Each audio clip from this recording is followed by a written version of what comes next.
ಶ್ರೀ ಲಕ್ಷ್ಮೀ ಅಷ್ಟೋತ್ತರ ಶತನಾಮಾವಳಿ.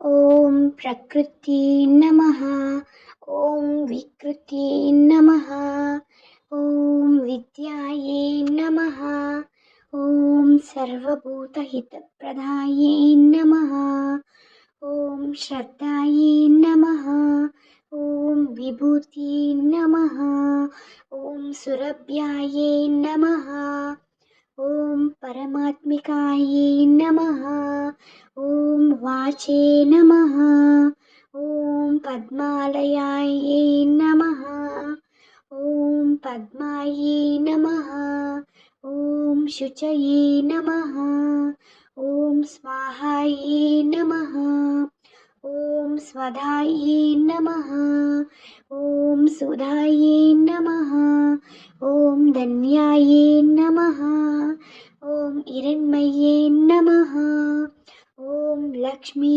ನಮಃ, ಓಂ ನಿತ್ಯಪುಷ್ಟಾಯೇ ನಮಃ, ಓಂ ವಿಭಾವರ್ಯೇ ನಮಃ, ಓಂ ಆದಿತ್ಯೇ ನಮಃ, ಓಂ ದೀಪ್ತ್ಯೇ ನಮಃ, ಓಂ ದೀಪ್ತಾಯೇ ನಮಃ, ಓಂ ವಸುಧಾಯೇ ನಮಃ, ಓಂ ವಸುಧಾರಿಣ್ಯೇ ನಮಃ, ಓಂ ಕಮಲಾಯೇ ನಮಃ, ಓಂ ಕಾಂತಾಯೇ ನಮಃ, ಓಂ ಕಾಮಾಕ್ಷ್ಯೇ ನಮಃ, ಓಂ ಕ್ರೋಧಸಂಭವಾಯೇ ನಮಃ, ಓಂ ಅನಗಾಯೇ ನಮಃ, ಓಂ ಹರಿವಲ್ಲಭಾಯೇ ನಮಃ, ಓಂ ಅಶೋಕಾಯೇ ನಮಃ, ಓಂ ಅಮೃತಾಯೇ ನಮಃ, ಓಂ ದೀಪ್ತಾಯೇ ನಮಃ, ಓಂ ಲೋಕಶೋಕವಿನಾಶಿನ್ಯೇ ನಮಃ,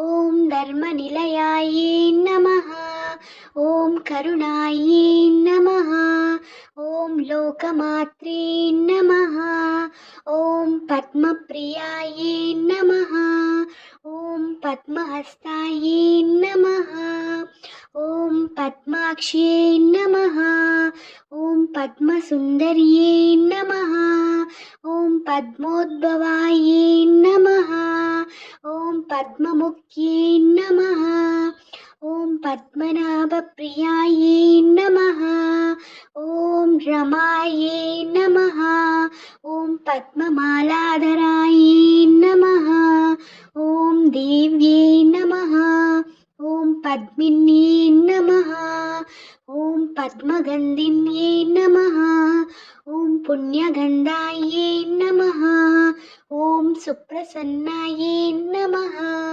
ಓಂ ಪ್ರಸಾದಾಭಿಮುಖ್ಯೇ ನಮಃ, ಓಂ ಪ್ರಭಾಯೇ ನಮಃ, ಓಂ ಚಂದ್ರವದನಾಯೇ ನಮಃ, ಓಂ ಚಂದ್ರಾಯೇ ನಮಃ, ಓಂ ಚಂದ್ರಸಹೋದರ್ಯೇ ನಮಃ, ಓಂ ಚತುರ್ಭುಜಾಯೇ ನಮಃ, ಓಂ ಚಂದ್ರರೂಪಾಯೇ ನಮಃ, ಓಂ ಇಂದಿರಾಯೇ ನಮಃ, ಓಂ ಇಂದುಶೀತಲಾಯೇ ನಮಃ, ಓಂ ಆಹ್ಲಾದಜನನ್ಯೇ ನಮಃ, ಓಂ ಪುಷ್ಟ್ಯೇ ನಮಃ, ಓಂ ಶಿವಾಯೇ ನಮಃ, ಓಂ ಶಿವಕರ್ಯೇ ನಮಃ, ಓಂ ಸತ್ಯೇ ನಮಃ, ಓಂ ವಿಮಲಾಯೇ ನಮಃ, ಓಂ ವಿಶ್ವಜನನ್ಯೇ ನಮಃ, ಓಂ ತುಷ್ಟ್ಯೇ ನಮಃ, ಓಂ ದಾರಿದ್ರ್ಯನಾಶಿನ್ಯೇ ನಮಃ, ಓಂ ಪ್ರೀತಿಪುಷ್ಕರಿಣ್ಯೇ ನಮಃ, ಓಂ ಶಾಂತಾಯೇ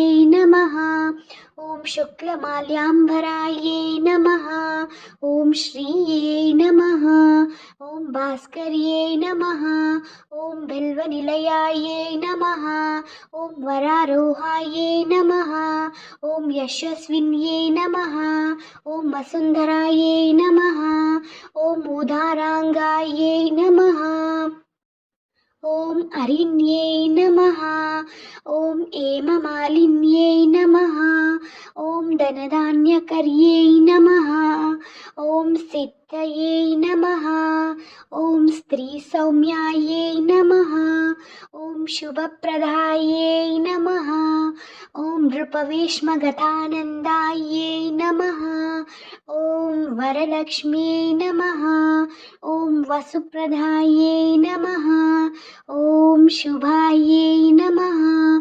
ॐ हिरण्यप्राकारायै नमः। ॐ समुद्रतनयायै नमः। ॐ जयायै नमः। ॐ मङ्गलादेव्यै नमः। ॐ विष्णुवक्षस्थलस्थितायै नमः। ॐ विष्णुपत्यै नमः। ॐ प्रसन्नाक्ष्यै नमः। ॐ नारायणसमाश्रितायै नमः। ॐ दारिद्र्यध्वंसिन्यै नमः। ॐ सर्वोपद्रवनिवारिण्यै नमः। ॐ नवदुर्गायै नमः। ॐ महाकाल्यै नमः। ॐ ब्रह्मविष्णुशिवात्मिकायै नमः। ॐ त्रिकालज्ञानसम्पन्नायै नमः। ॐ भुवनेश्वर्यै नमः। ॐ महालक्ष्म्यै नमः।